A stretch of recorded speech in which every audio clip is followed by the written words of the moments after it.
Now, about 1/3 of seniors who live in their own homes live alone, and that can make holiday like Halloween a little intimidating.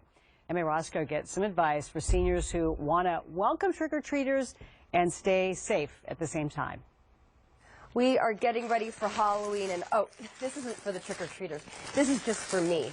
Trick-or-treaters will never see that candy, but I am joined by Chris Allen of Visiting Angels, one of the biggest in-home care companies for seniors in the entire country, getting some tips for seniors during trick-or-treat time especially. And this can be a scary or challenging time for seniors. Why? The noise and the costumes. They love the children, but when they come up to the door and they've got those masks on, they get intimidated and get a little nervous. They're not sure of their surroundings. And according to your guys' research, about 1/3 of seniors who live at their home live alone. And they are women, and so that makes it even more difficult for them. It can be intimidating. Very intimidating. So we suggest that you leave the lights on inside and outside so that they think somebody's home and you're not alone. And that's one of the benefits of getting a greeter, an official Halloween greeter from Visiting Angels.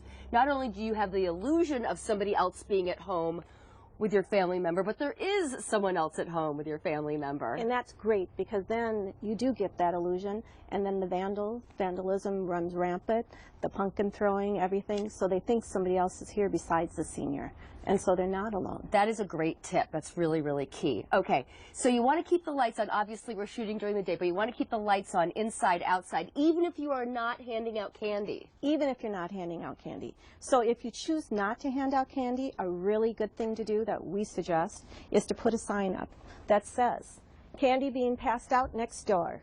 And you just let the neighbor know and let everybody else know that that is what's going on. So it keeps the kids happy and hopefully keeps the parents happy too. So if you do have like a chain on your door, which this one doesn't, we're just leaving the door open so just everyone can go inside.